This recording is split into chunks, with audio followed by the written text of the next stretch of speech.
Hello and welcome to some Tuesday night racing action.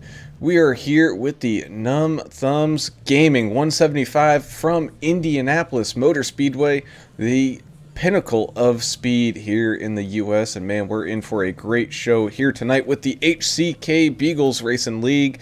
And man, oh man, it is cut day. We get to figure out who is in and who is out as next week starts our playoff run. But first thing here tonight, let's get started with tonight's national anthem. Oh, say, can you see by the dawn's early light what so proudly we hailed the twilight's last gleaming, whose broad stripes and bright stars through the perilous fight o'er the ramparts we watched were so gallantly streaming, and the rocket's red glare, the bombs bursting in air, gave proof through the night that our flag was still there. Oh, say does that star-spangled banner yet wave o'er the land of the free and the home of the brave.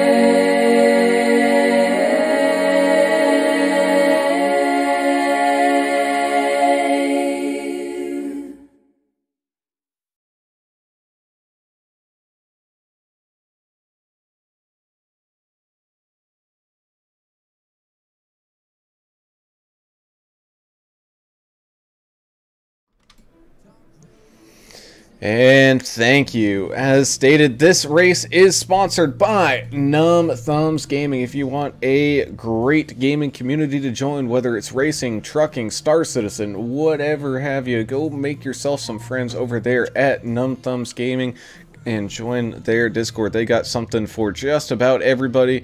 And gaming is one of those things you definitely want to do that with friends. It just makes the whole experience just that much better. So go ahead and check them out.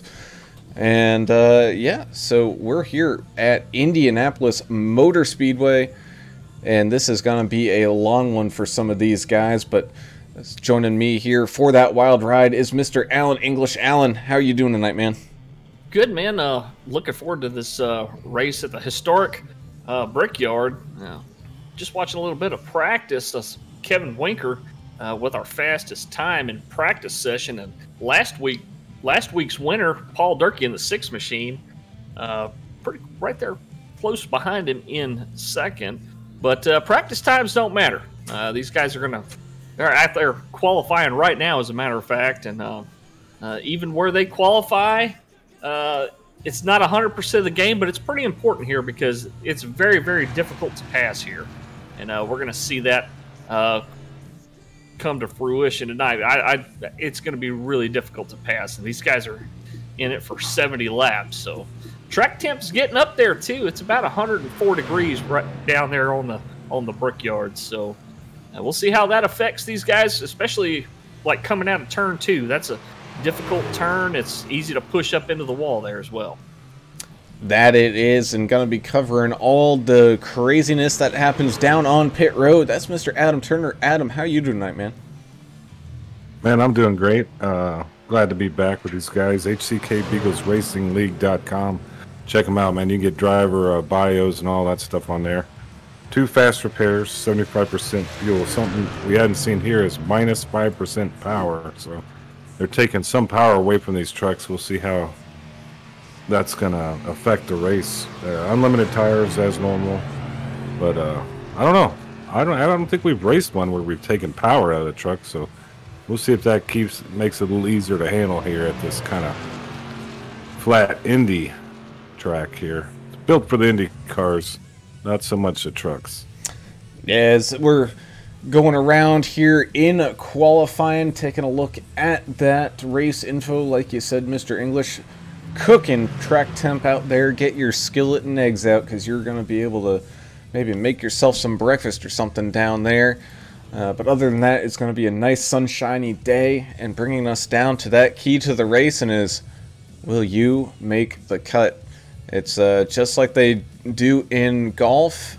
It's time to determine whether or not you're here just for show, or if you're going to be running for that dough. Yeah, and there's a few guys that are vying for that 10th place. A couple of guys could race their way into the top 10 Not everybody's locked in, so I think about the first 7 positions on the standings roster are pretty much locked in. There's a couple of guys though that are kind of on the bubble mathematically. So especially with a big field like this, the point spread is going to be pretty dramatic. If we do have a couple of guys DNF or something, look at that. Look to see how close these guys are on breaking into that top 10. Yeah, I don't know, but it's going to be a huge field to get around here. I think we're up to 30-something trucks. So it could be some mayhem out on the track tonight. So it'll be fun to watch. Hopefully, maybe a fight or two. And just who knows? As currently Jonathan Osborne, you'll see him here tomorrow night as well in Vigilante. He's doing a little cross-league action. He's currently on top of that leaderboard right now, this being his first week over here.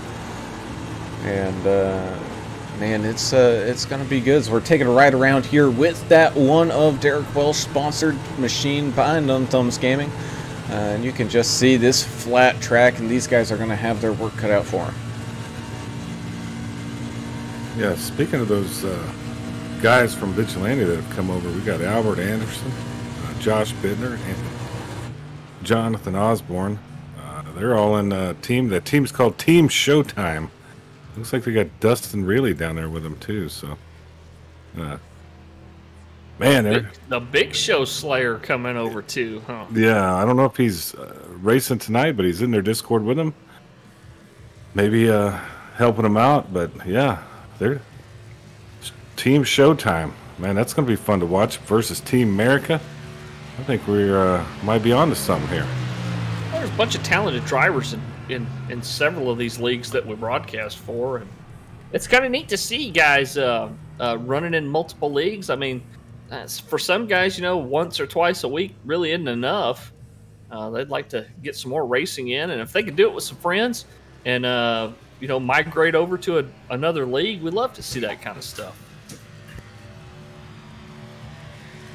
Yes, indeed. As almost everybody has put in some form of qualifying time here tonight. Kevin Winker is just going on to his first official time lap right now. We saw there Derek Puckett getting a little reset there.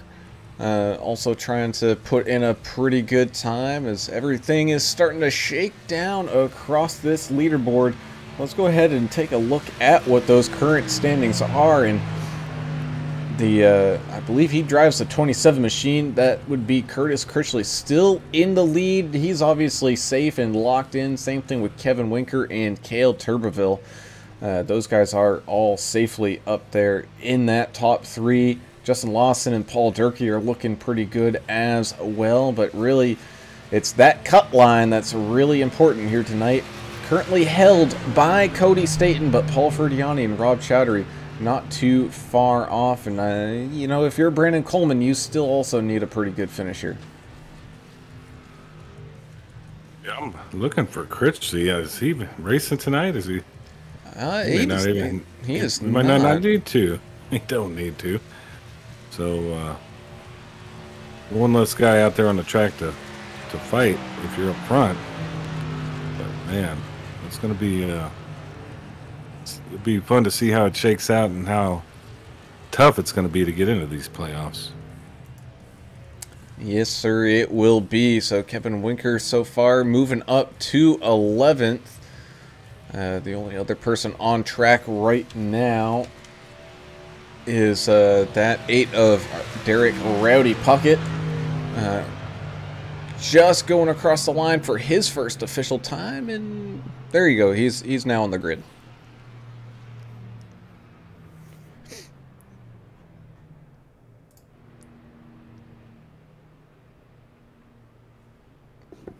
Well, I like to see all these new guys out here with their new paint schemes. Something we get to talk about. Check out the new stuff. This Hunter Smith guy, I think he's driving a Grizzly truck. Looks pretty cool. Glad to see him out here. He's put together a pretty good lap for qualifying. So, see if he's going to show his face with the big boys tonight. I did notice on a few of the trucks, some sponsors are sponsoring multiple trucks. Muhleberger Custom Homes is on a few trucks out there. Team America. Yeah, that's right.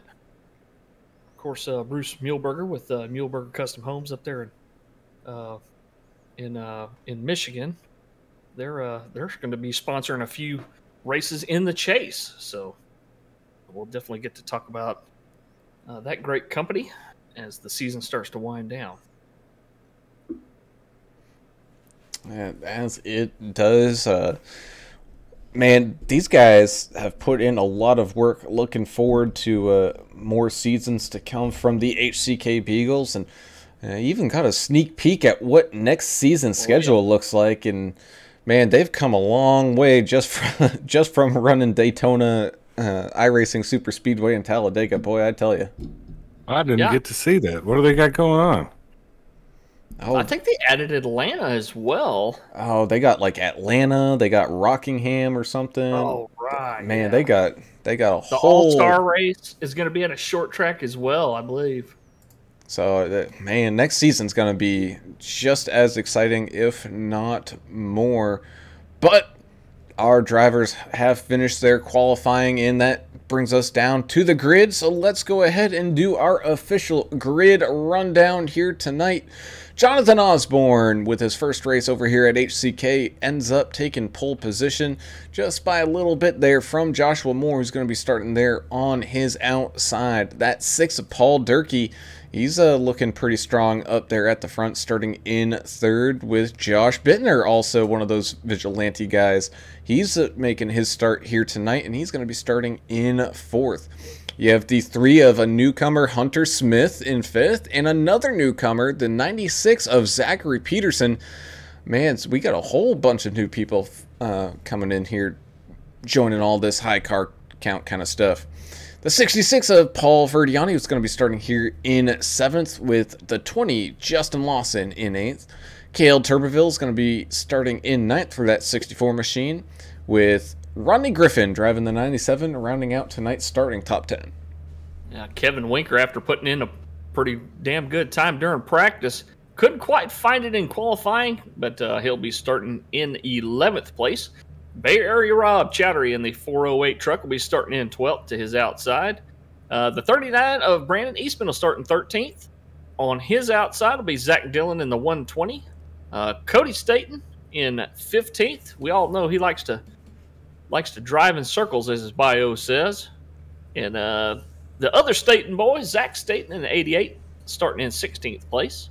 The 7 of Rick LePage be starting in 17th. And Derek Welch, our sponsor tonight, all over his machine, Numb Thumbs Gaming. Who else we got? 75 of Brian Skidmore starting in 19th. And rounding out your top 20, the 121 of Dusty Smith.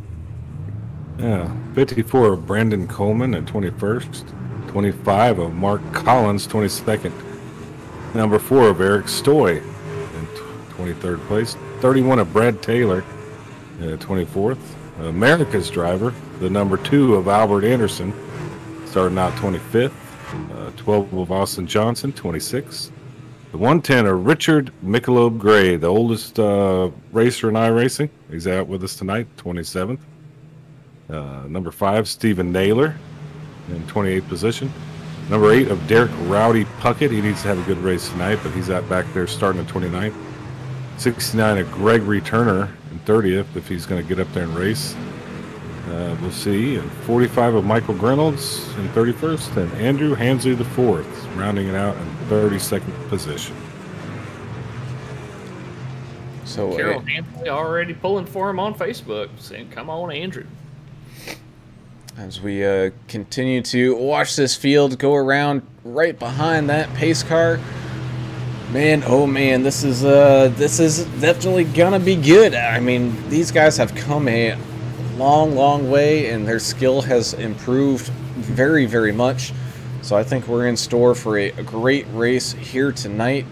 As always, tires and fuel probably going to be a big key here, but also not tagging that outside wall and getting unnecessary damage. That's definitely going to be a good part here for these drivers to try to avoid, as that pace car is going to be peeling off down into pit road here in just a second. And there it goes. The green flag is up, just waiting on the field to get ready and get going. And here we go. Green flag racing. First time here tonight at Indianapolis Motor Speedway. Side by side by side, they go through this entire field all the way down into turns 1 and 2.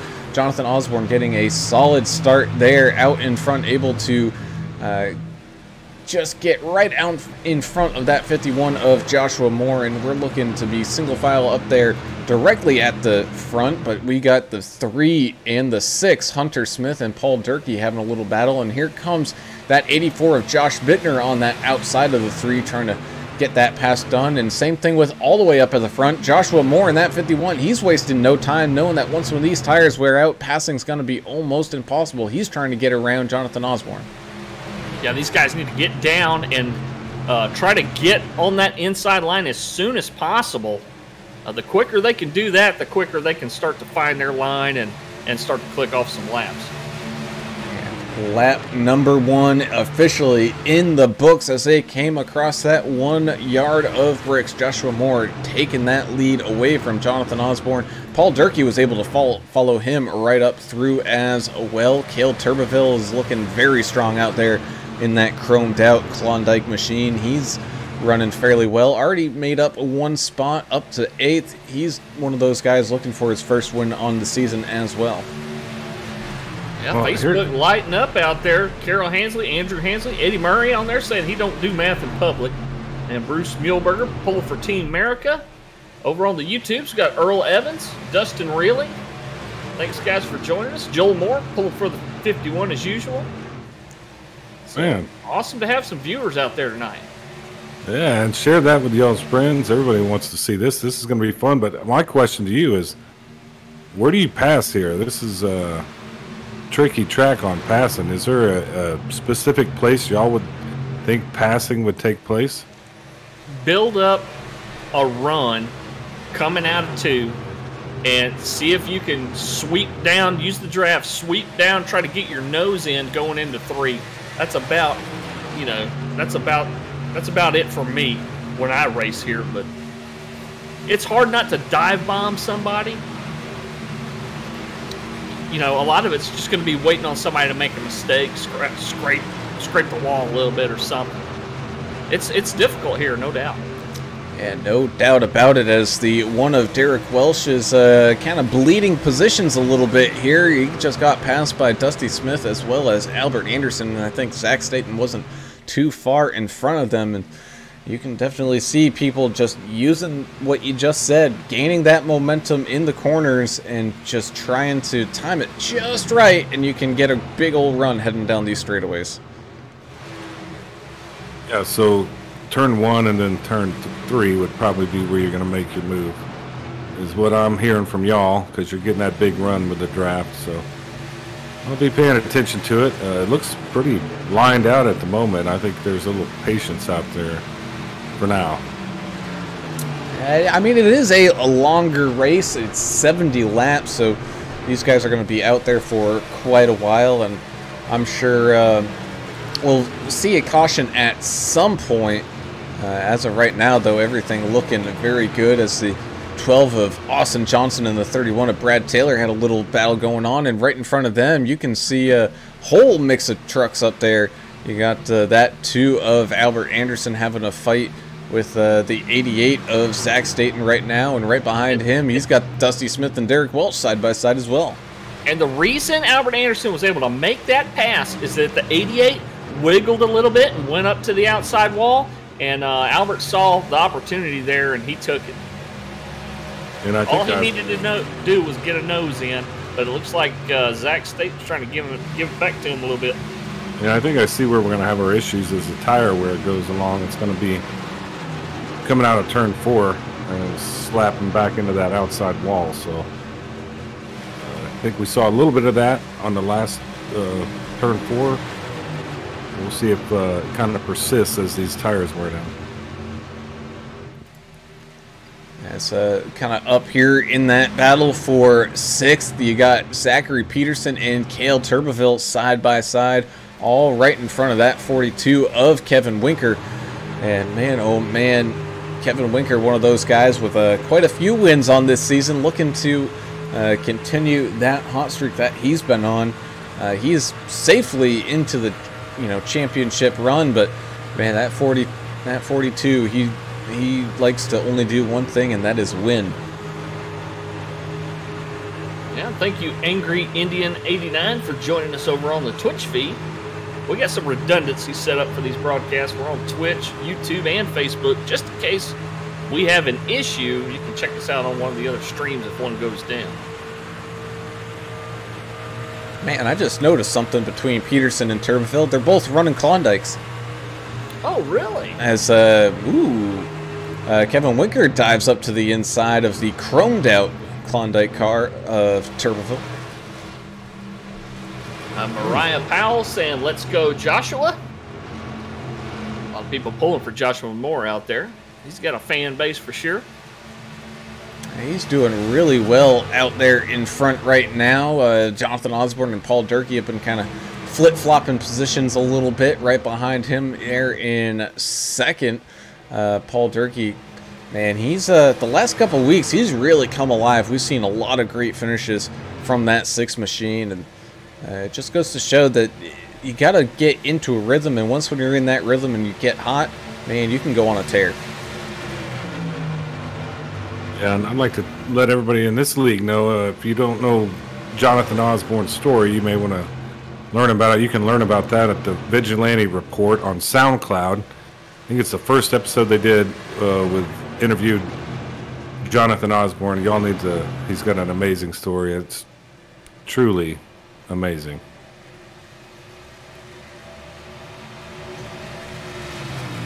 Yeah, when you think about how rough you got it some days, you got to think about cats like him that just have a great attitude and overcome so much to do stuff he loves to do. Yeah, and do an awesome job at it, as he's sitting in second spot right now. So, yeah, check that out. Jonathan Osborne, great story. But, man, these guys are just kind of clicking the laps off, lulling each other to sleep, it looks like, at the moment. Gregory Turner on Facebook saying, let's go Brandon Eastman and Austin Johnson. It's both those guys looking to make charges up through this field. Eastman currently sitting there in 9th, driving that 39 Coca-Cola machine. He's looking very good, up 4 spots on the day so far. He's one of those guys that you'll see him kind of towards up in the front, kind of like really more towards the ends of these races. He's one of those guys that takes his time and slowly chip away at some of these leads. And there's some good little battles even back here, 23rd, 24th, 25th. I was watching Mark Collins. He's got a cool paint scheme in the 25 Numb Thumbs Gaming truck, battling it out a little bit with Austin Johnson and some of the other guys back there. Check out Brandon Coleman's on a run tonight in that 54 truck. He's up 8 spots so far. 9 spots now, looking to break into the top 10 maybe here. He needs that. He needs those points. Needs to finish this thing strong. Yeah, that he does. And if you ever wanted to find out more information on some of the drivers and the admins that you see here in the HCK Beagles lead, go ahead and check them out at hckbeaglesracingleague.com, where they got some behind the drivers biographicals and all that kind of stuff. Because, everything behind the scenes gets more and more interesting as these things kind of roll on, and you get to really know the story from some of these guys. And I think one of the statements just got updated on there, and man, that's a good little read on there. Yeah, it was pretty funny. Derek Welch must have been listening to us talking about how to pass here, if he didn't know how to do it already. He was right on the back end of the 121 of Dusty Smith and made a quick move to the left, got his bumper hung in there right inside the quarter panel, and made it stick and made a great pass on the backstretch. going into 3. Well, I guess you can take credit for that with all your knowledge and wisdom. I'll give it to you. Yeah, right. That's, I mean, right behind them. And although this is kind of towards the rear end of the field, still got some great racing going on. That 2 of Albert Anderson is side by side with the 25 of Mark Collins coming down this front straightaway. And right behind them is Brad Taylor looking to try to make up some ground as up here at the front, things are staying fairly stable. Joshua Moore still out in front. Paul Durkee still all over that back bumper of Jonathan Osborne. Hunter Smith has been doing really well. He's still hanging on up there. Same thing with Josh Bittner and Cale Tuberville, all still hanging in there as we are on lap 12 of 70 here. When do you guys think pit stops are going to start happening? Because I think it's going to be right around maybe lap 20, 25. These guys will try to push it probably past 20 or 25. I don't think they'll get too far. This thing is just so flat and eats up tires really bad. Eddie Murray joining us on Facebook, not able to race tonight, saying lots of great racing going on out there on the track. And Leah Naylor saying happy birthday to Justin Lawson. Justin Lawson, the driver of the 20, his birthday today. So congrats, Justin, on making it another year on the earth. It's an accomplishment at this point. Yeah, it everything really we got going on. Last couple of years have been kind of rough. Look at Moore just having a really good run up front, but Durkee's trying to find his line to get past him. Cool to see the 2 newcomers there, Jonathan Osborne and Hunter Smith, just hanging with him right now. Yep, Earl Evans pulling for Albert Anderson out there. And Numb Thumbs Gaming Community joining us on YouTube, saying, hey, sorry I'm late to the party. Let's go DW. Derek Welch out there in the 1. Got a couple teammates out there running with him. Ooh, as the 84 of Bittner snags that outside wall just a little bit as the 64 of Tuberville was making a pass. So that got a little dicey for a second there, but Bittner able to hang on to it, and everybody moves on. That was pretty tight. That Keller Williams Johnson City machine of Bittner. Real tight with the 64, right, and real tight with the wall. A little bit too close for comfort, I'm sure, for him.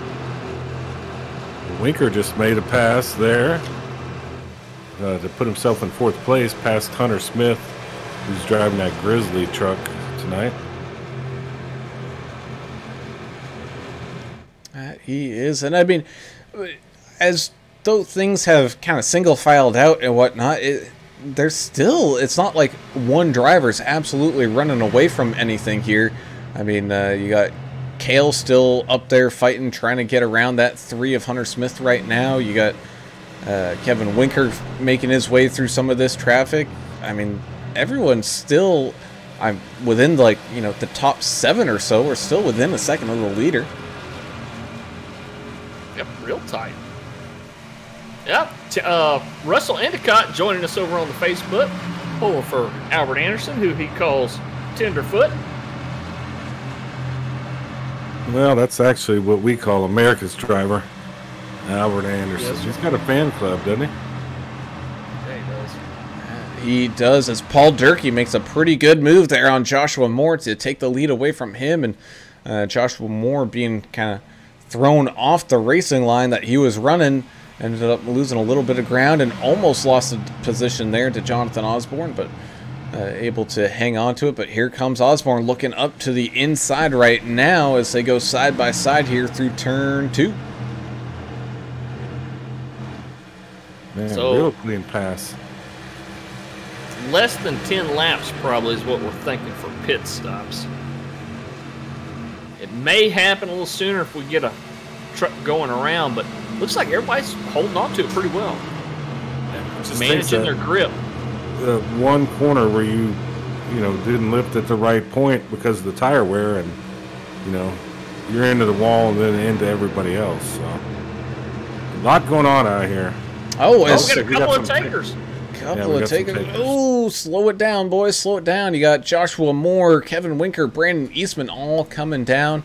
Looks like Zach Staten as well. So Paul Durkee finding himself out in front with a good chunk of space. He's got about 1.5 seconds over Jonathan Osborne. And then that's followed up by Cale and Josh Bittner. And that's that team dynamic right there. They all came in at the same time. Didn't quite let anybody know. That's a tight one coming out before and then slowing it down and getting into the pit road. So. Well, the great thing is there's lots of area on the left side. So if you can get down on the left side, coming right out of the turn and stay on that white line, you barely have to check up, until you get to that where that white line starts to diagonal in and lead you inside that wall. You got a lot more takers now. Yeah, this is going to be our pit cycle. Yeah, you got Durkee, Turbeville, Peterson, Smith, Ferdiani, Griffin, Staten, and Chowdhury all coming down. Same thing with Rick LePage. So that's going to gift the lead over to the 81 of Jonathan Osborne. All the way out in front right now. He's got Josh Bittner right behind him. So you got a couple teammates back to back. And then you got Justin Lawson still hanging around out there. Same thing with the 4 of Eric Stoy. He is up 19 spots as of right now as this thing continues to slowly cycle back around. Mark Collins as well. Same thing with Brian Skidmore. That 75 of Brian Skidmore, he's one of those guys who can kind of lurk in the back and then surprise you towards the end. I'm starting to think, no matter how you slice it, it's going to be a 3-stop race. I think Jonathan Osborne and Bittner and, basically the top 10, they're just trying to kind of kick that can down the road just a little bit more. They don't want to lose too much speed because that'll translate into lost track position when they finally do come in. It's all about balance, trying to figure out how far is too far to stay out here. Of course, a caution will, reset all that for you. Absolutely, as that 110 of Richard Michelob Gray finds himself up here in the top 10, waiting for his pit cycle to go through. Almost snags that outside wall, trying to push that truck to the absolute limits. Currently up 20, but like I said, still got to go through and complete this pit cycle that we got going on. Osborne and Bittner still not coming down. So I think they're going to be one of those guys that maybe they save tires more than just a couple of the other guys and think, I'm not running too slow just yet. Just let's keep it going and see how far we can actually make this run run. You can see Welch here in the 1 with those much newer tires going around Bittner pretty handily here. Derek Welch is going to try to unlap himself here. But with him pitting when he did, the 25 of Mark Collins is in 4th now. Richard Michelob Gray in 7th. So the Numb Thumbs guys got a couple of guys in the top 10 right now. And they must be on the same strategy. I'm sure they're talking.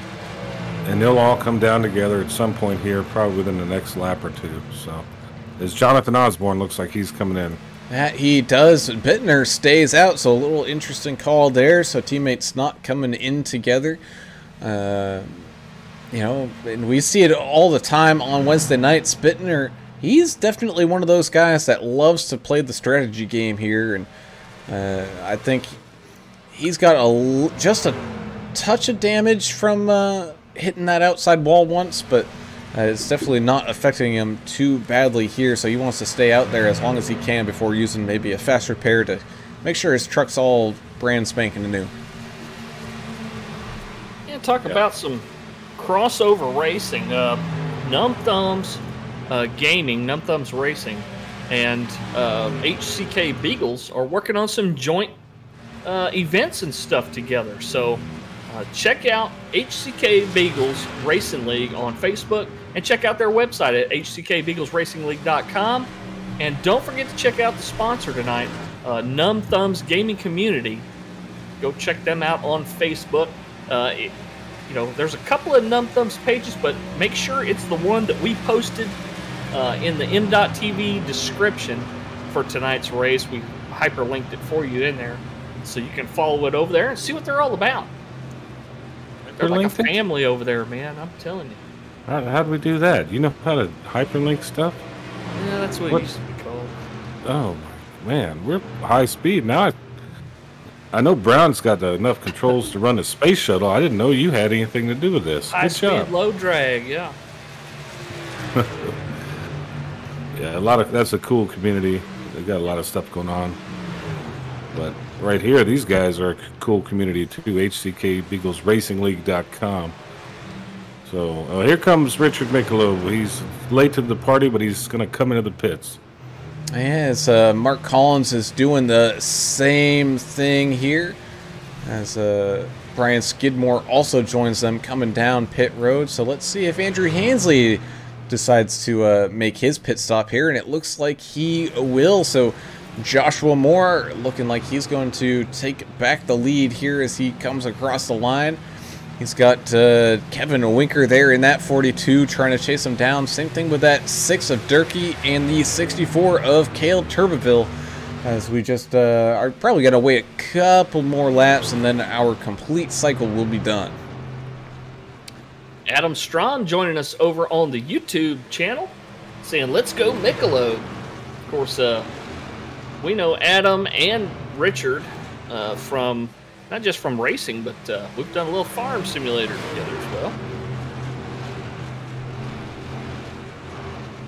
They also do farm sim over there at Numb Thumbs. So check them out. They've got dedicated servers and stuff set up. They've got Discord chat channels for every game and sim that they play over there. Yeah, they pretty much do everything over there. I think they're even playing pinball or something. NASCAR Heat 5, I think. They got a Wreckfest league. If you're into it, you got to check them out. They probably play what you play. They got their name right with the whole Numb Thumbs. With how many games they got over there, it's you gotta watch out for that carpal tunnel or any of that stuff going on. Yeah.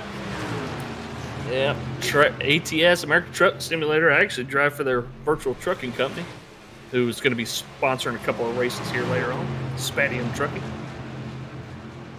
Alabama Old Man runs that outfit.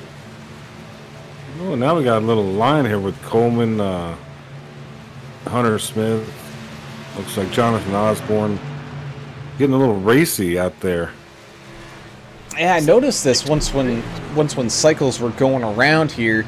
That 66 of Paul Ferdiani currently leading that little charge going on, but you also have right in front of them another little group, and that's the one I think you're looking at. Zachary Peterson up there in the 96, currently with a little bit of a lead over the 39 of Brandon Eastman, who's getting a little bit of fan attention there from Amy Turner over on Facebook. Thank you, Amy, for joining us.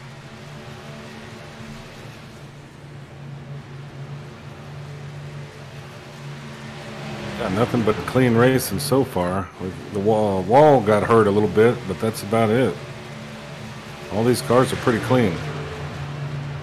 Well, not only that, but I was slowly watching, and everyone only but coming down the pit lane just once, so no speeding penalties, no nothing. Everyone did a very good job coming down pit road.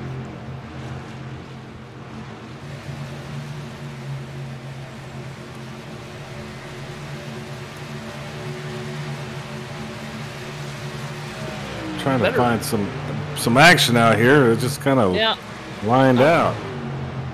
I was talking, but I was muted. Yeah, man, that's always fun. Hit that button, I'm telling you. But you missed your mark there. 60 miles an hour on pit speed limit. So, you got to get it back down pretty quick. It could be worse. Some of the tracks we go to, it's 45 miles an hour, 55 miles an hour, even slower on the short tracks. So, 60 is a gift here. Coleman making a huge run on the 3 and completing that pass in half a turn. Coleman in the Old Crow truck. He just kind of stole it from him right there. He had something for him. Ferdiani thinking about going low on the 81. He's trying to get his nose up in there, just not quite enough though, and unfortunately that's going to make him lose whatever momentum he had. He's going to have a lot of work to do to build that one back up, as up here at the front have a big old shakeup. Kevin Winker takes the lead over Paul Durkee, and Cale Tuberville. Joshua Moore slowly kind of sliding back a little bit here. It might be feeling some of those tires. He might have even bumped that outside wall just a little bit. And this is a aerodynamic lead track, if I do recall there, Mr. English. You don't want any damage to any of those body panels, because that could slow you down 5, maybe 6 miles an hour quite easily. Well, especially since they took a little bit of the power out of these trucks, so they're even more aero dependent, which I think that works well here, because you want guys to be able to pass. Oh, the 54 hard into the outside wall, as the 84 was inside on the left, gave him plenty of room, but the 54 just pushed up into the wall. He pancaked it, boy. Yeah, I think he's gonna lose a lot of momentum and may have lost all that aero that we're just talking about.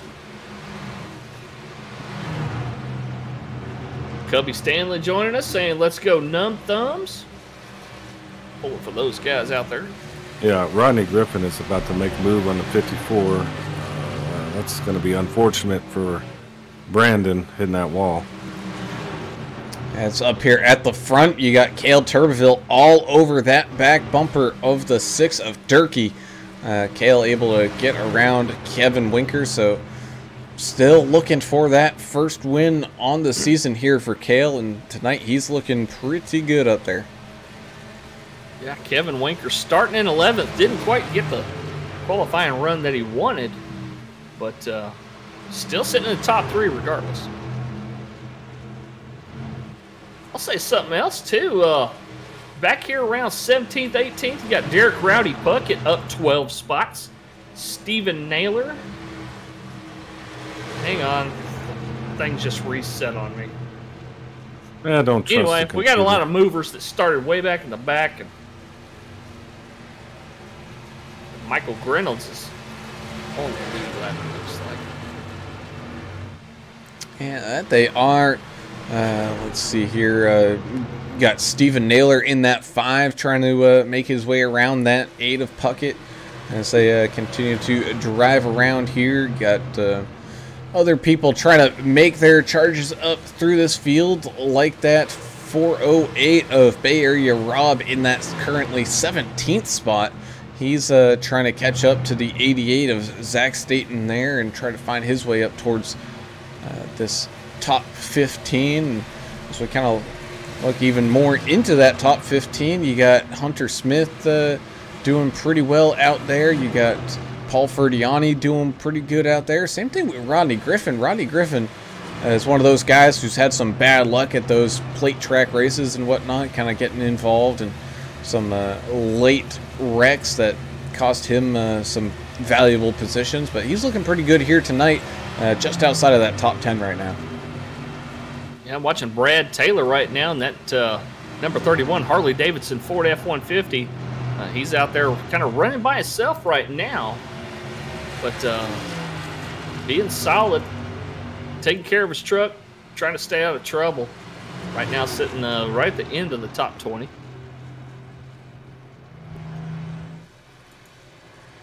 We're approaching halfway in this thing, getting close. So what do you guys predict we'll see our second round of pit stops? I'm kind of looking it might be around lap 35, maybe lap 38 if they could stretch it.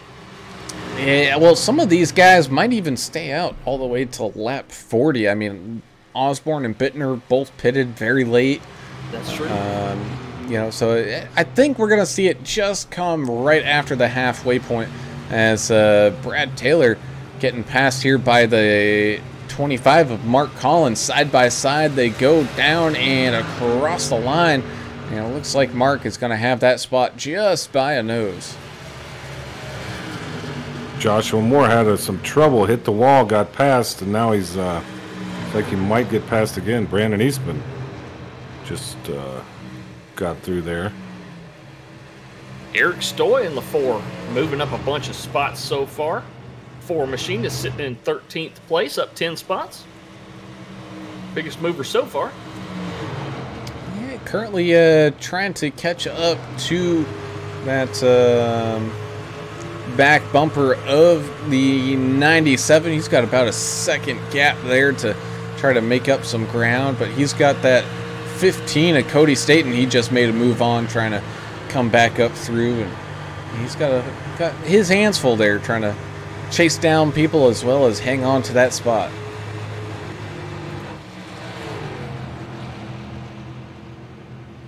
Well, Cale's got about 9/10 on Paul Durkee right now. Cale Turbeville in that Klondike 64 machine. Oh, as that 51 of Joshua Moore continues to kind of bleed positions here. He's got Justin Lawson in that 20 going around him. Same thing with the 81 of Osborne going around him. And now here comes Josh Bittner trying to get around the other Josh. Josh versus Josh. You're joshing me. Oh, no. I knew that was coming. But, I mean, at least there's some battles. Oh, another hard impact for that 51. Oof. He's struggling as Richard Gray is, Michelob Gray is in the pit, straighten his out. We do have fast repairs here, so you can get it fixed. You just got to have time to get it fixed without losing too much. And you've got 2, so, I mean, this isn't a really high contact track. The only contact you're really going to make is scraping some of the wall every now and then, but they're there if you need them. You got 2, so. Eric I Stoy think made most of another these guys move. won't even use both of them. No, as here comes Winker and Eastman all coming down. Same thing with Joshua Moore. Man, Joshua Moore really needing probably to use that fast repair because his outside of that truck looking a little dinged up. So Cale Turbeville is going to have the lead out in front of Paul Durkee by quite a good margin, about 1 3/4 seconds. And then a big gap down to 3rd place, which is Zach Peterson.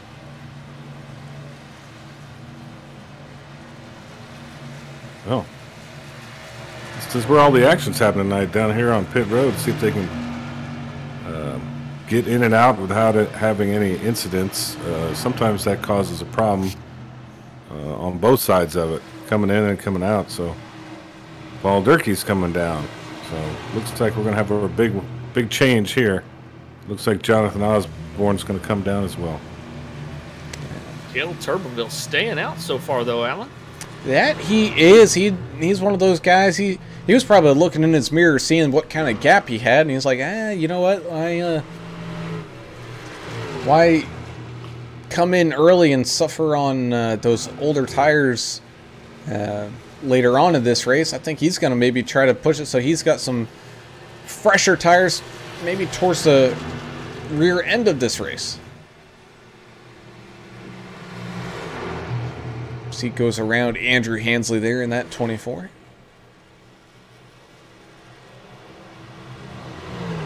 Yeah, this is where it gets confusing, the pit cycle and who's where on the track. It's hard to keep up with sometimes. Yeah, just a little bit. With this many trucks out there, Gregory Turner in the 69, I think he just registered so he could do race control duties. Yeah, he's not out there tonight. Everybody else doing the hard work. 31 trucks gridded, and they're all still running. So yes, they are, as the 39 and the 96, Brandon Eastman and Zachary Peterson, both have completed their pit stops, and Brandon Eastman just out in front by a nose on Peterson here. This is currently in that kind of top 15 area. These guys are all managing their cold tires, it seems like, too. A lot of races we do, cold tires, you'll see an incident during one of these green flag pit stops, but we've been pretty lucky so far. especially on these flatter tracks, like this. This is it's just a recipe for disaster coming out on cold tires and trying to push it into that first set of turns. You got to have a lot of discipline. I mean, really, with the throttle control and all that stuff, there's a lot of brain power that goes into this, believe it or not.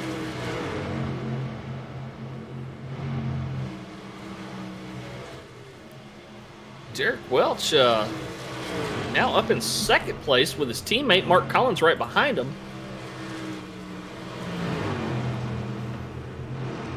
Well, Eric Stoy is in second. Yeah, It moves. It happens. The computer. You're watching the computer. You got to watch your little eyes.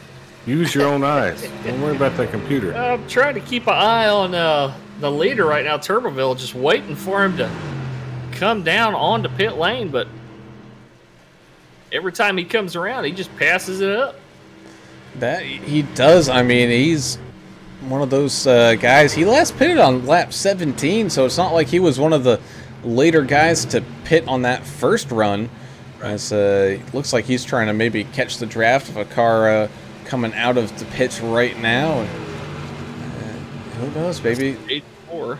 Yeah, it's that 84 of Josh Bittner.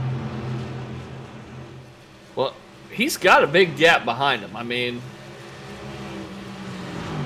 the 64 is not under any kind of pressure from the rear right now, but the longer he stays out, the more it's going to hurt him. Yep. He's listening to you. He had enough. Yeah, he didn't want to do that anymore. No, he did not. The question is going to be, however, when will Eric Stoy come down into this pit, as he's now going to take the lead and run some laps with that #1 position above his head?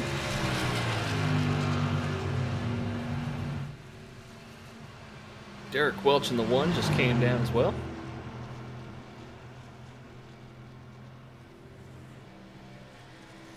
I don't think you'll see anybody playing around here. Well, no, look. Eric Stoy looks like he took 2 tires on this last stop. Ooh, that's a gamble. Derek Welch with a lightning fast stop. He also looks like he took 2. Hey, taking 2, that's worse than shooting dice in Waco on a Saturday night. Why would you do that? Couldn't be rolling snake eyes here. I don't know. Maybe they're smarter than me, but that seems like a gamble. Sometimes you got to take a little bit of a chance. And these guys thought it was worth it to gamble a little bit, maybe catch a caution here in a few laps. We only got 30 laps to go. As Eric Stoy comes down into the pit lane, even though it's only 30 laps remaining, these guys still probably have to make one more. I mean, otherwise, you're really risking the fact of running out of fuel. I got a feeling the tires will last. They just won't be very good until the end. It's just a matter of how much of that go-go juice you can fit inside that tank. And they do run 75% fuel here, don't they, Adam? So I mean, it's not like you got a really full tank. Yeah, 75% fuel and -5 on the power, which is something different. You know what, though? It's I think it's helped out tonight. I think that 5%, especially with how hot that track is, because as we look at the current conditions out there, man, that track is absolutely cooking. Yeah, getting power back down, coming out of 2 and 4, that 5% might make a little bit of a difference between getting the back end loose, getting power down, and and not. So I think they're onto something, because normally with a hot track like this and a flat surface, you're going to see that back end getting loose on a lot of the definitely turn 4 for sure. That's where we see it a lot, and it's been under control tonight. Maybe they've done their research and got it all figured out. And Alan, how much can you attribute the cars not getting loose tonight to like corner entry and stuff? These guys look like they're turning in just right to where they're getting that real smooth line coming out of the turns. I'm not sure if these guys did a whole lot of practice on, entry versus exit, where you're at, when you come out. But great driving out there tonight from everybody. You know what? That's what I was going to say. Is it normally we see? We had a big group pass here going on right around that 2 of Albert Anderson. You had the 5 going around. You had the 15 going around him. You had the 97 going around him. That was quite busy around Albert there for a second. All hovering around just outside of that top 10 here in the race, as we're still waiting on that Mark Collins to come down and take his pit stop here. Yeah, Cubby Stanley's watching definitely right now, saying, "Let's go, Mark." And he had mentioned Collins and Welch were 1 and 2. Welch, of course, come down. Albert's having a tough time, look like there. Yeah, just a little bit, as Kevin Winker and Paul Durkee having to deal with some of that lap traffic going on now. It looks like they were able to make their way through without too much of an issue, but that's also allowing that 64 at Cale Turbeville to slowly crawl his way back up here to try to get back up into one of these podium finishing positions. We'll take a quick break as Mark Collins come down into that pit lane. So Kevin Winker, your new leader here, and he's going to bring us through the closing half of today's race. Looking back at these standings, let's see how some of these drivers are stacking up currently in the field. As we said, Critchley, Winker, Turbeville, Lawson, Durkee, Moore. I'd be willing to say Zach Staten's probably in. Same thing with Ryan Skidmore. But Brandon Coleman and Cody Staten were a couple of those guys that really needed a good finish here tonight. Let's see. Cody Staten's currently just outside of a top 10, so he's running fairly well.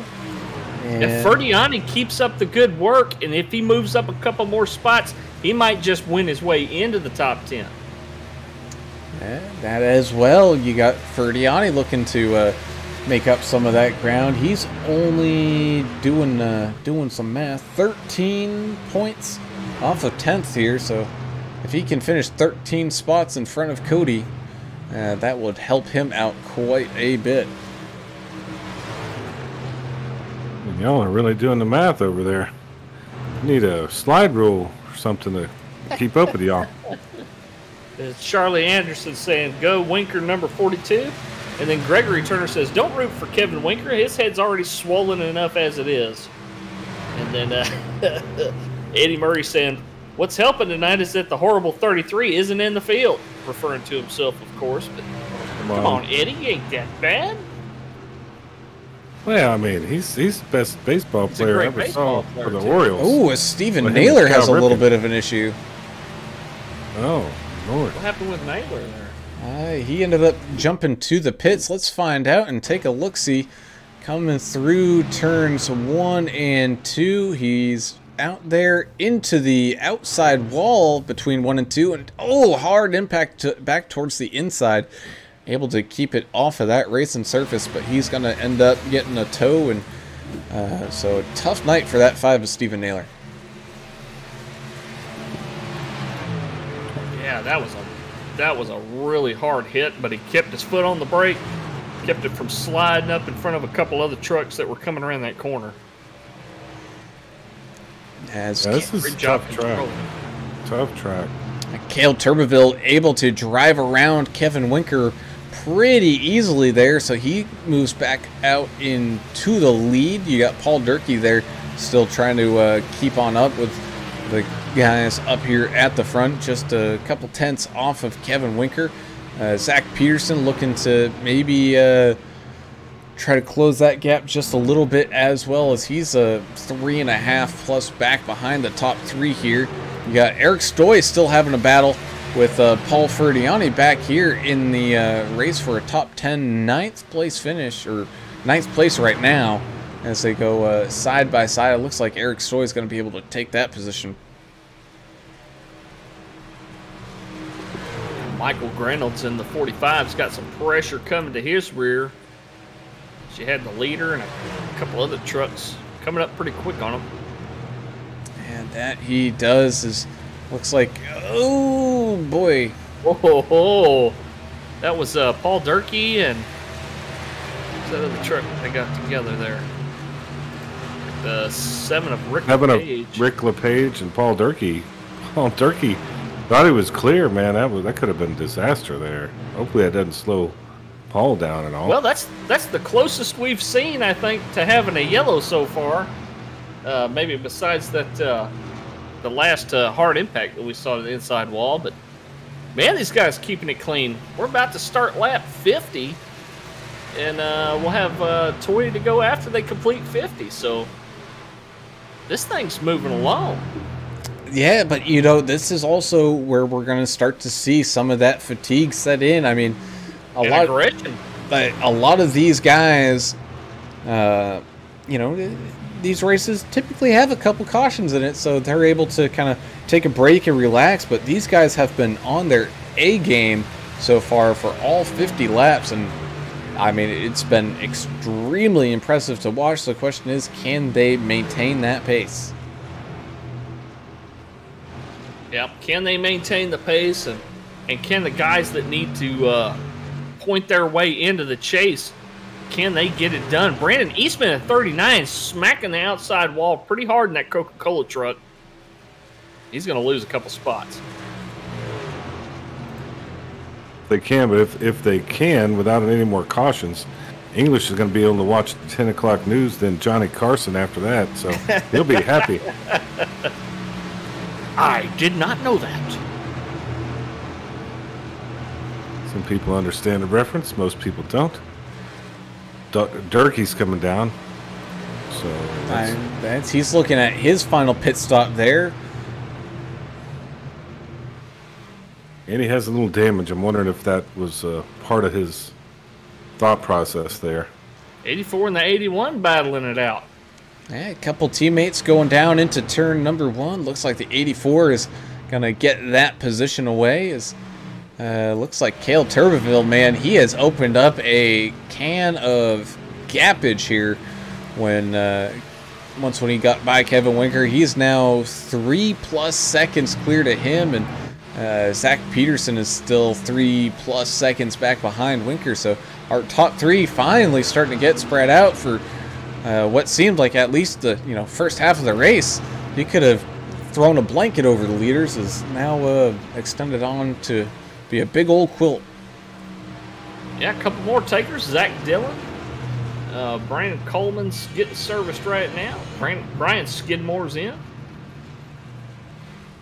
Is there a rally train going on? I hope so. Yeah, that was something in my background. So someone hoping for a rally train is that one of Derek Welch's.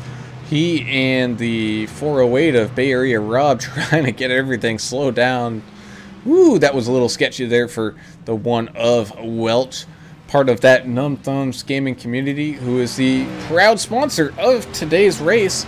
Numb Thumbs Gaming, excellent community. If you want to join in, do some farming, do some trucking, do some Star Citizen, do some iRacing, man, if you think it, they got it. And everything is better with friends, and that especially goes for gaming and just hanging out and having some fun.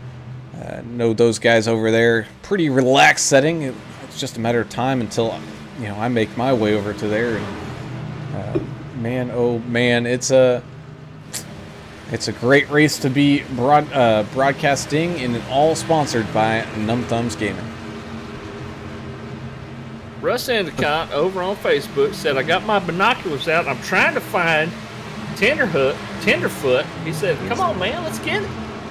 Albert Anderson, not having a stellar night tonight. It looks like he's a lap down.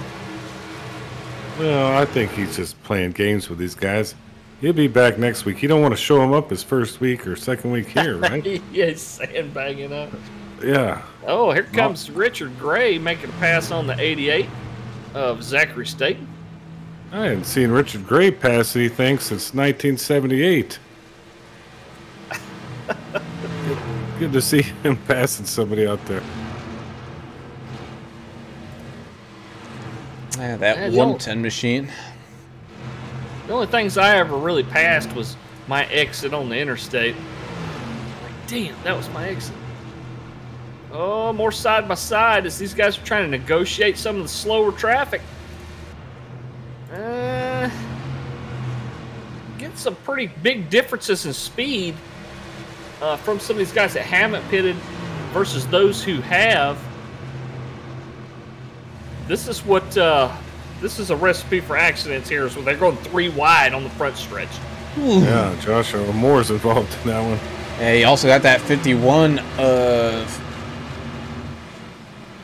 Brandon Coleman on those fresher tires, making his way back around, trying to get back onto that lead lap as Caleb Turbeville continues to lead around, as I think Kevin Winker ended up coming down into the pits. Yes, he did. So Kevin Winker doing his final pit stop here.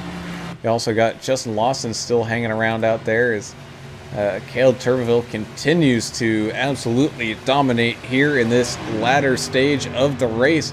He's feeling a little bit of pressure there behind him from one of those lap traffic cars, looking maybe trying to get some lap back, but he's definitely not making it easy on him. Donnie Turbeville on Facebook saying, "We're old enough to say a can of whoop tail." Well, this is I think we can say the other one PG-13. on here. We're trying to That's fine. Whip ass. Yeah, let's do it. That's what I want to see. Out in the middle of the parking lot after this race, but nobody seems to be fighting.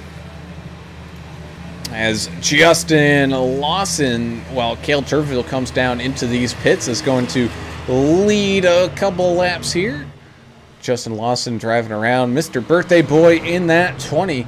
He's been having himself a pretty solid race. He's really been in that top 15, top 10 just about all night long.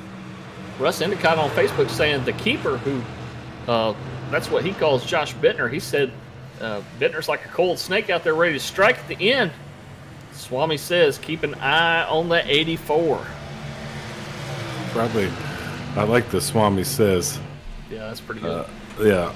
No, I'm with him. Josh is very fast. We've seen him quite a bit, so maybe he's just waiting to pounce. And Gary Sack on YouTube saying hi. That's not his Hello. normal greeting, though. Oh, it's hello. normally hello. Very enthusiastic hello. Yeah, We love hello, Gary Sack. Gary. We're glad he's joining us tonight watching this broadcast. He does the he helps us out on Monday nights over at M-Dot, so good to see Gary watching tonight. What else we got out here? Looks like it so far. Social kind of slowing down a little bit. Yeah, we got a little battle here. Kevin Winker making his way around the 81 of Jonathan Osborne. Yeah. Josh Bittner's right there on Osborne's tail as well. Looks like He's he's not going to helping make him. a He's move. passing them. There you go. 84 definitely making tracks. Hensley there in the 24 is a lap truck, so he'll stay high and let these guys around, let them fight. It's been a clean race for Andrew in that 24, just not the quickest of ones, so not too terrible, but not too great for Mr. Hensley here tonight. Same thing goes for, who is it, Rick LePage, still trying to recover after his incident there, and the 5 of Stephen Naylor. Couple guys looking to make up some ground as Austin Johnson and Dusty Smith looks like they've been in the pits for quite a while there. Yeah, Austin Johnson looked like he kind of parked it like he stole it, just ran off from the thing. Yeah, that he does. Justin Lawson finally coming down. Birthday Boy getting his pit stop done right now. 4 tires of fuel for the 20. As Bay Area Rob Chowdhury in that 408's feeling some pressure here from the one of Derek Welch. Trying to finish somewhere up here in the top 15. This is a battle for 14th right now as Zach Peterson just gets around Mark Collins in that 25. Mark Collins, one of those guys looking like he might still need to put some work in, as he last pitted on lap 44, as we're now coming down to 12 laps, 11 laps remaining. Eric Stoy currently out in front. He's got about a 15-second gap over Cale Turbeville, but that gap is closing very rapidly. I got a question for you guys. What is Kevin Winker doing? He still has not pitted. He's last pitted on lap 35. He's already locked into the playoffs, so I guess he's just trying something different, maybe. Experimenting with what he's got, the fuel and the tires. If he could get lucky with a caution or something and really luck out, but at this point, we hadn't even seen one, so. Bittner's on the move still. He just took 6th place away from the 25 of Mark Collins. He's on rails out there. Yes, he is. He is about 22 seconds behind Stoy for the lead and 8.5 behind Cale Turbeville. So he's got a lot of work to do in the final 10 laps here if he wants to find his way up there at the front. But someone else who's been doing pretty good all race long, that's 6 of Paul Durkee, man. He has been running very, very strong. He's about 4.5 in losing time to Cale. So, man, it's going to be tough for Paul to try to sneak one away, as Kevin Winker is side by side here with Zach Peterson going through turns 3 and 4, I think. Oh, I hear some anger out there on the radio. Peterson and Winker kind of going in. And Peterson, I think, shutting the door on Winker's nose just a little bit there on the exit of turn number 4. So here comes Winker down through the inside once again, trying to take that position away, and he does. That ain't over, though, I bet. Oh. I hadn't seen something like that here. Peterson really getting after him. Well, Stoy not really. It looks like Cale Turbeville not really making any tracks on Stoy right now. Oh, as Eric Stoy now comes in. Coming down into the pits. I think he was just maybe trying to push that fuel to the absolute limit, and that limit has been met.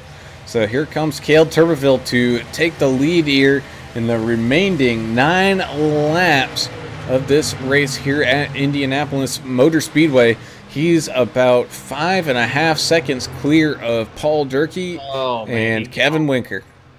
He's got some of the newest tires in the field, too, so 64's gone. I'm telling you. Unless there's a caution or he makes a mistake, he gone. Well, how is Winker sitting P3, and how is he going to finish this thing? He can't. He's going to have to stop the fuel. There's no way he's going to have tires and fuel all the way to the end. I got a feeling he came in. It's just not showing on our. Are you telling me the computer just screwed us over? Yeah, the scoring loop might have gotten jacked up there. Yeah. Real-time scoring. I'm gonna have to go to the owner of this thing and tell him they got computer problems. We can't have it. Dusty Smith pulling for the 121. And Gary Sack also joining us on Facebook. Oh, no, it's Winker coming up on Paul Durkee, who's blinking a little bit here. Not a little, quite a bit. If you're in that 6 truck, that is something you do not want. Same thing if you're the 42. You don't want to be racing someone who's been flashing all over the track here. Looks like it is stabilized for right now, but man, that 6, if you had ended up getting that drop throughput or a packet loss that we see here occasionally, man, that would be absolute heartbreak. But Kevin Winker able to drive around him pretty easily, trying to close in on the final 6.5 seconds all the way up here to Cale. but with 7 laps remaining, that's going to be a very tall task. Cale is stuck in a little bit of traffic here, though. It looks like the 6 of Durkee in that Dickey's truck. He kind of scratched his right rear fender as he was letting the 42 around. That's not going to really hurt him, though. I think it just may have removed a little paint. Yeah, I think he was being a gentleman, letting him through a little bit there because of all the blinking from the internet connection. He didn't fight him hard, that's for sure. So the only thing between a fight with Peterson and Winker is 6 of Paul Durkee. So let's see this thing play itself out. Cale Turbeville coming up behind Richard Michelob Gray, one of our Numb Thumbs racing guys. Just going to let the leader around here. Richard is so much better at the super speedway. He's hanging in there. He's racing. He's a great plate racer, man. Yeah, he really is. I just don't think he enjoys a track like this. It's a little technical. It's like Miami Homestead on steroids. We know that his teammate, Derek Welch, one of the founders of Numb Thumbs Gaming, he is not a fan of plate track racing, but he races them nonetheless. I'm sure more technical tracks are his cup of tea. As that 4 of Eric Stoy on some fairly fresh tires. Looks like he might have taken a 2-tire stop just for outsides there, pitting pretty late. Making a move there to get around the 97 of Rodney Griffin, move himself back up into that top 10. Saw one of them Staten boys hit the wall, having a rough night. Zach Staten in 17th, but still plugging away. Batman-looking truck. Michael Reynolds and Josh Moore kind of battling it out right here. That is for position. 22nd place, I believe. Yes, it is. Josh Moore in the wall hard. Seeing sparks flying off the right side of that Muhlenberger Custom Homes machine. But he's still going. No harm, no foul, as they say. Yeah, Josh Moore, one of those guys having a little bit of a good but rough night. He's was up at the front for a good chunk of this thing, just finding that outside wall quite a bit, as we also got a little battle here for 18th, Hunter Smith and Brian Skidmore. Well, we hadn't said Skidmore's name too much, but he's still out there putting the hard work in. Yeah, I think he's pretty safely in the chase. Kind of cruising out there right now, I think. What's strange with Joshua Moore, we don't normally see him run at this part of the field, so he must not like this track, or his truck doesn't agree with the hot temperature out there. Something's just not computing for him tonight. Donnie Turbeville saying that 64 gone like a freight train. That he is, as he's going to be coming across the line here, and 3 laps remain in this 70-lap race. Everything looking really good for Cale. The one thing he really doesn't want right now is one of those yellow flags to come flying out. Just a couple more laps, and that is a guarantee that it will not happen. Also got some people fighting for position here. You got Paul Durkee, Zach Peterson, and Josh Bittner. So this is a fight for your top 3. You got Paul trying to hang off or hold off Zachary Peterson and Bittner as they kind of head through turns 3 and 4 here, I believe.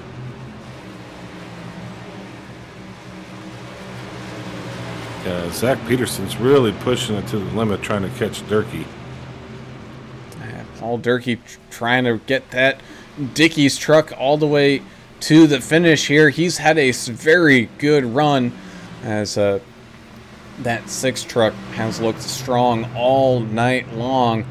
You got Bittner chasing down Peterson here all over that back bumper. Well, it looks like Paul Ferdiani is not going to make the chase.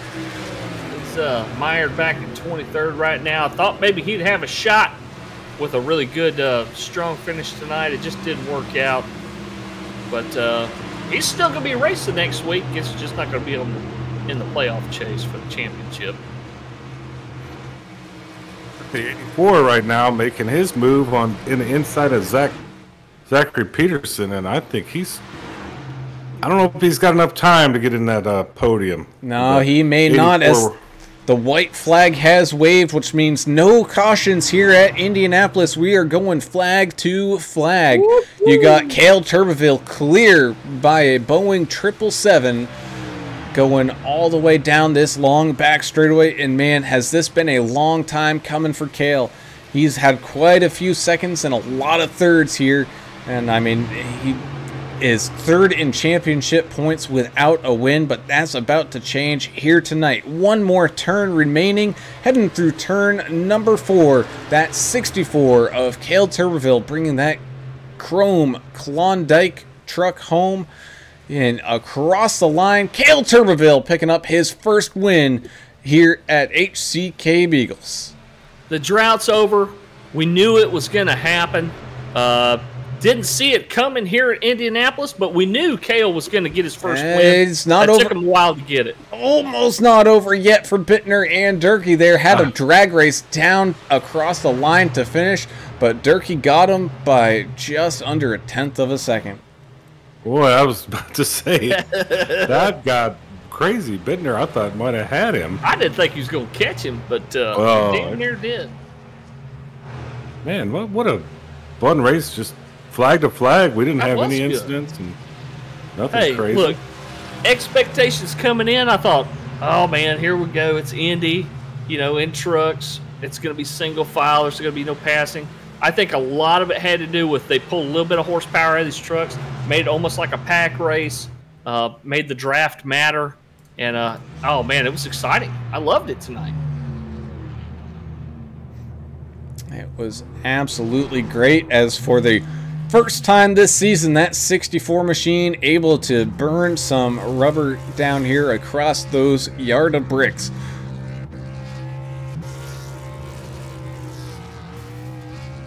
Did they drink milk too? I mean, is that kind of the deal here? I'm not sure. I know they do it in Indy cars. Did they do that with the Brickyard 400? I think they did. When NASCAR ran it, I think they did do it. Dale Jarrett, I think, is the one that started the whole kissing the bricks thing when you win. I think that was Dale Jarrett that started that. I'm sure I'll get corrected if it wasn't. Well, I'm sure you're wrong in some fashion. I'm 90% on that. Well, you're probably right. You know you're racing. They're still burning it down over there. I guess they had enough tires to keep burning it up. Well, I mean, if you're, if you're in Cale Turbeville's position, I don't blame him. Like I said, it has been a long time coming for Cale. Fantastic racer, and we knew it was just a matter of time. It was just when, and today was that day. As we're starting to get people here to get our interviews underway. So let's start off with our third place finisher, and that is that 6 of Paul Durkee, just able to hold off Josh Bittner across the line to get another podium finish here tonight. Paul, that looked like it was a pretty strong race for you. It was a long one, but able to go flag to flag and put in some good work out there. Yeah, didn't have anything for Cale. He was the man tonight. But I'll take third place going into the chase. Good confidence builder. Well, you've had a great couple of weeks. But as we know, with your win last week and a solid podium finish this week, as we know about Talladega next week, anything can happen at Talladega. Are you kind of dreading Talladega being the first race in the chase format? I'd rather have that than iRacing Speedway. So, yeah, same here. So,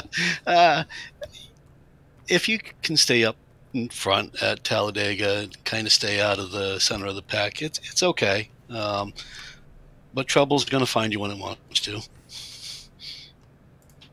Well, it didn't really find you today as you got back in the podium. Pretty good momentum heading into the playoffs. Congrats. You have anybody you'd like to thank or shout outs or anything like that? Well, I can't thank the Bulldog this week because she didn't do her job. But just great teammates. Just an awesome bunch of teammates. And just appreciate you guys doing a really good job. I mean, you guys are Thanks, man. The best announcers that I've been around. That means a lot, man. Appreciate it. Really. Yeah, that's pretty cool. Thank you very much. Good luck next week. All right, guys. Thanks. All right, and we'll now move on up to our second place finisher, and that is at 42 of Kevin Winker. And I would say a ho-hum second place for you here, Kevin, but man, that was a long race, a lot of strategy involved, and you really had to manage your equipment out there. So you did a great job to finish up 9 spots on the day for that second place finish, and we're now cruising our way into the kind of chase playoffs here. And you were already locked in, easily, but I think tonight you closed up some of that gap to Critchley as well. Yeah, I guess that doesn't really, in the long run, doesn't really matter because we all reset, so we're all even points going on next week. But I just want to first give a shout out to Kale. That boy can drive, so glad to see him get one, and everybody else I'm sure is happy to see him get a win. So proud of him. And yeah, as far as the strategy, I knew from the last race, kind of undercutting was kind of the way to go, so we kind of did that. And then me and Josh, we were pretty quick there, and then Josh got really tight there halfway through, and then after that he kind of fell off. So then it was kind of me, Kale, and Durkee, and yeah, Kale was on rails all night, so shout out to him again for the win. Well, I'm sure you wanted to qualify better. You ended up qualifying 11th. You're usually a very, very strong qualifier. What happened during your qualifying run? And my second question is going to be about who was that in that truck? I think it was Peterson. Had a few words for you on the track after a certain pass, but I'll let you address that how you will. Yeah, qualifying, I mean, I'm not too good at qualifying, I should say. I mean, sometimes I hit my marks, but I'm usually starting around 10th, so that was no shocker. It was just more work I had to do. But yeah, I guess I threw a late entry in him and kind of threw a dive bomb, but I figured he kind of see me there. I had way fresher tires, so I figured he would have gave up the line, but I think it was just more of a racing. I'll have to go back and look at it and see what he thinks, but I didn't think really anything was too serious of it. And you're taking on my fighting stuff. English, you're stealing my material. I'm sorry, man. No, but I think you're right. That's a good answer, though. I think it was a heat of the moment thing. There wasn't much to that, but we could try to do some WWE stuff if you want. Yeah, we tried to build it. But no, congrats, man. Next week, do you have any specific strategy? I think we're Dega, right? So, yeah. What do you think about that as the first race in the chase? It's gonna be wild like usual.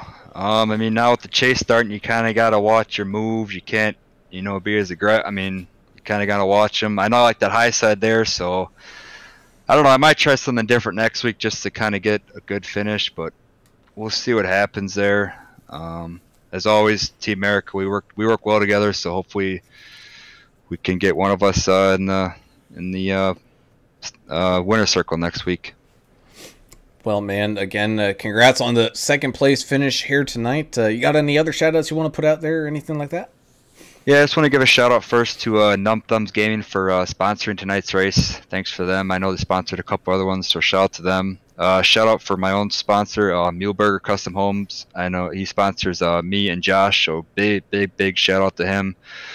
Shout out to my 4 teammates, Josh, Zach, and Cody. We all made the playoffs, so we're going to be going there strong with momentum, and hopefully one of us can walk away with the title.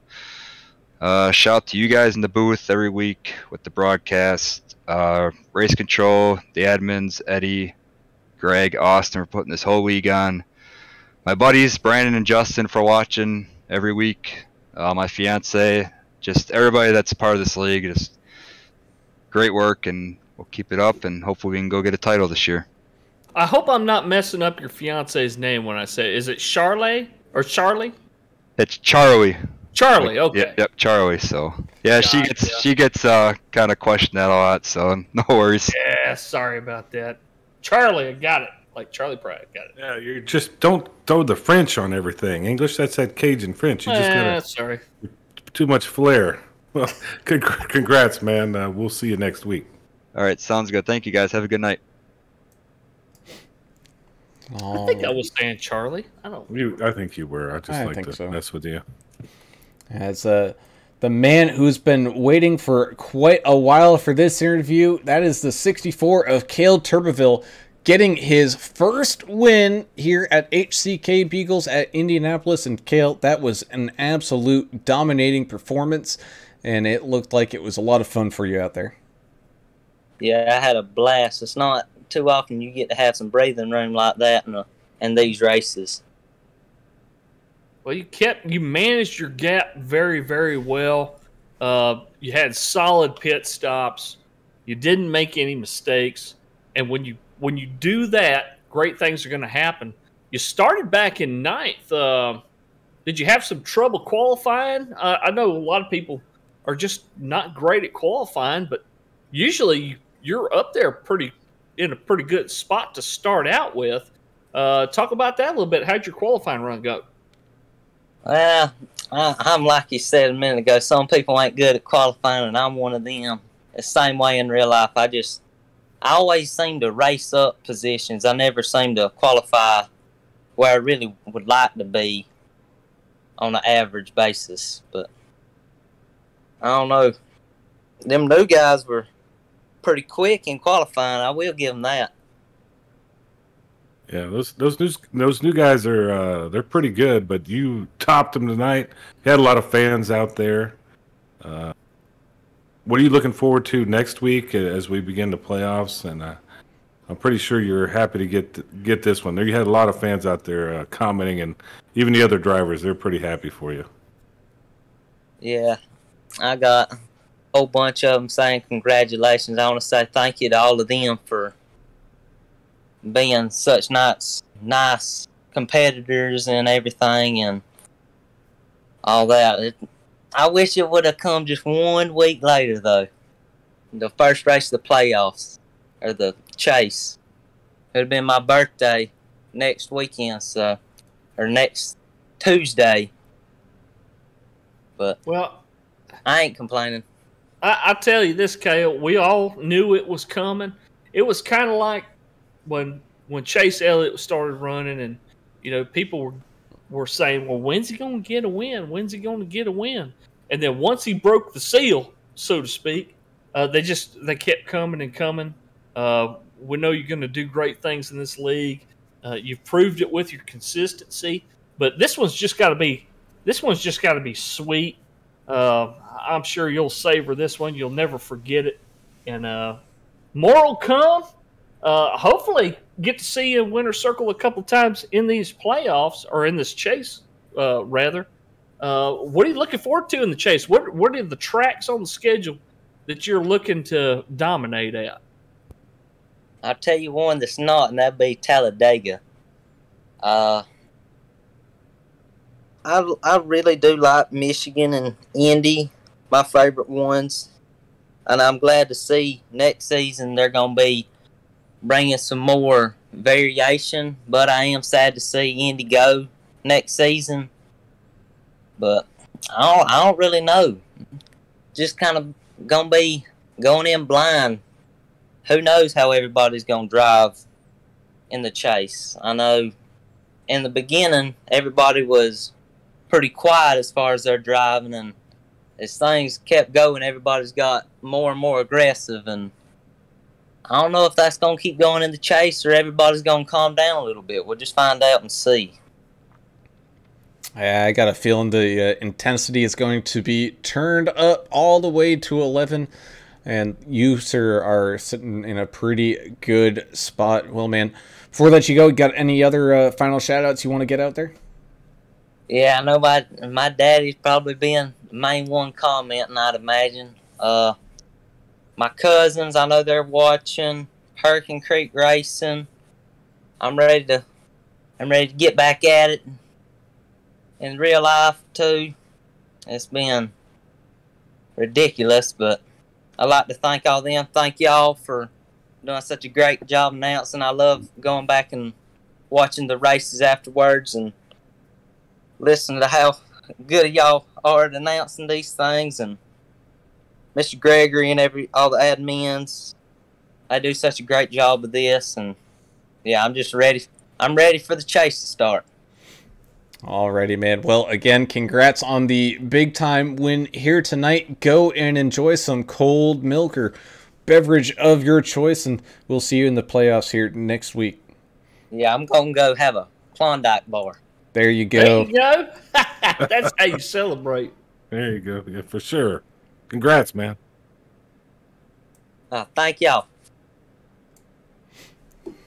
That's pretty awesome. I'd have a Klondike bar and Dude, dip it in like a I'm so glad he got dip it in a margarita. Yeah, that was pretty cool. Everybody was.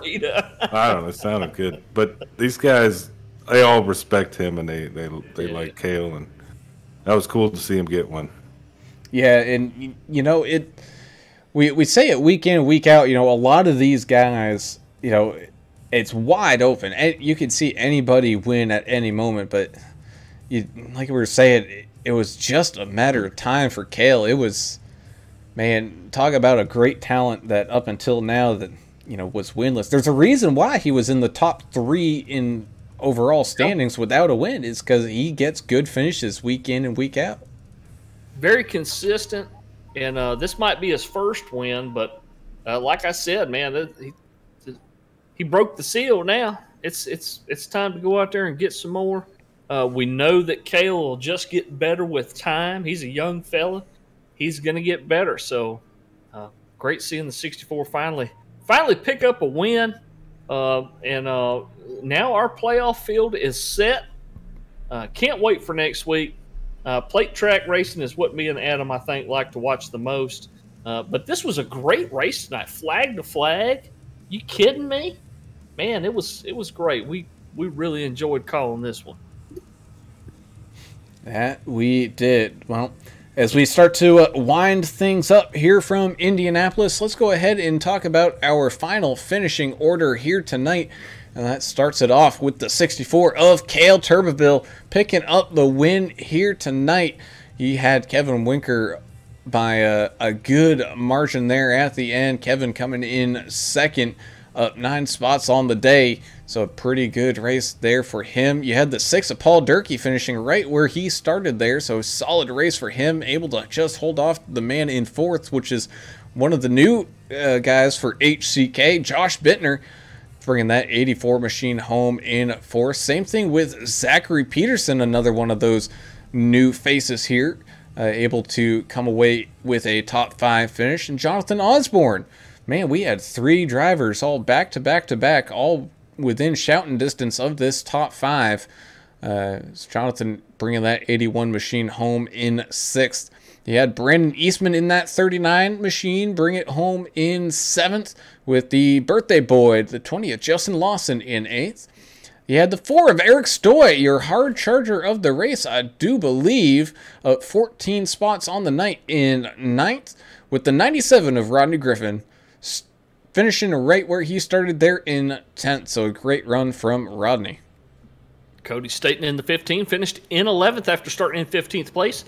Derek Welch, one of your Numb Thumbs guys out here and one of the founders of Numb Thumbs Gaming, our races sponsor, in that one truck, finishing in 12th place. The 66 of Paul Ferdiani, needing a better finish to try to point his way into the chase. Didn't quite happen tonight.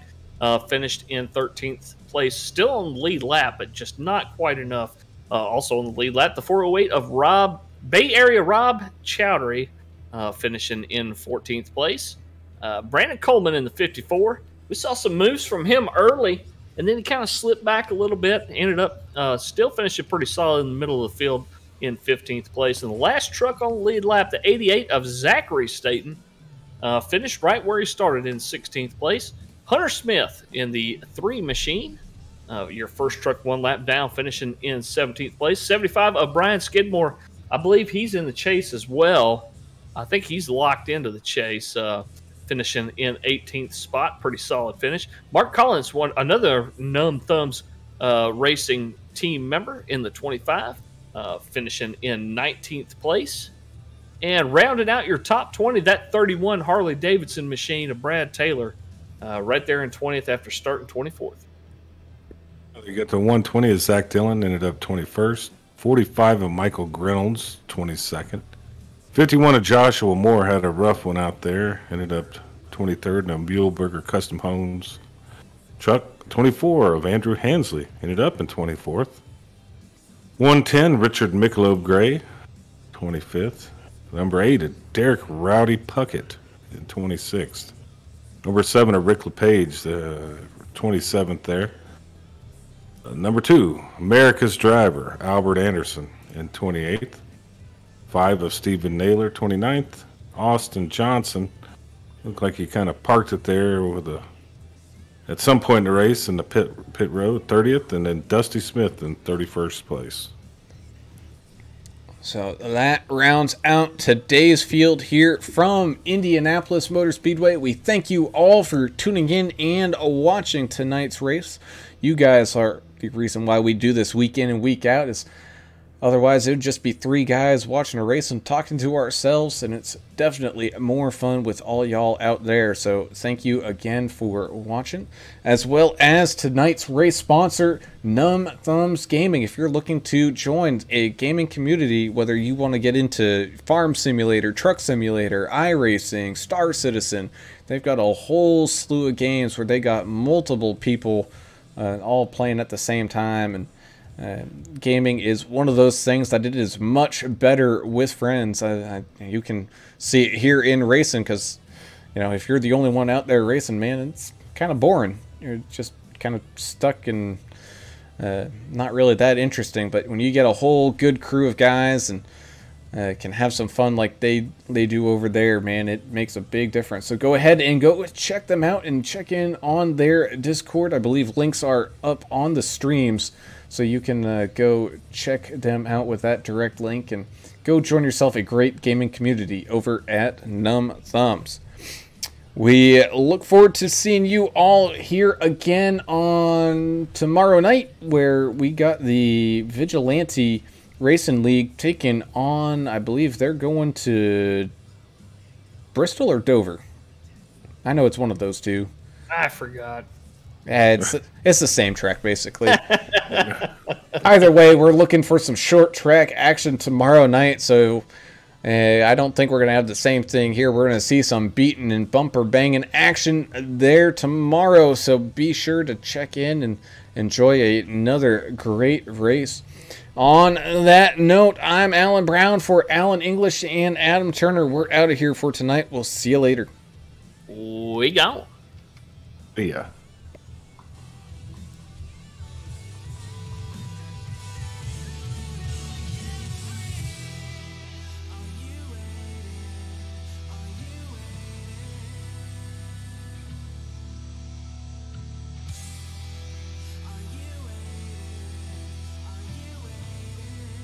Justice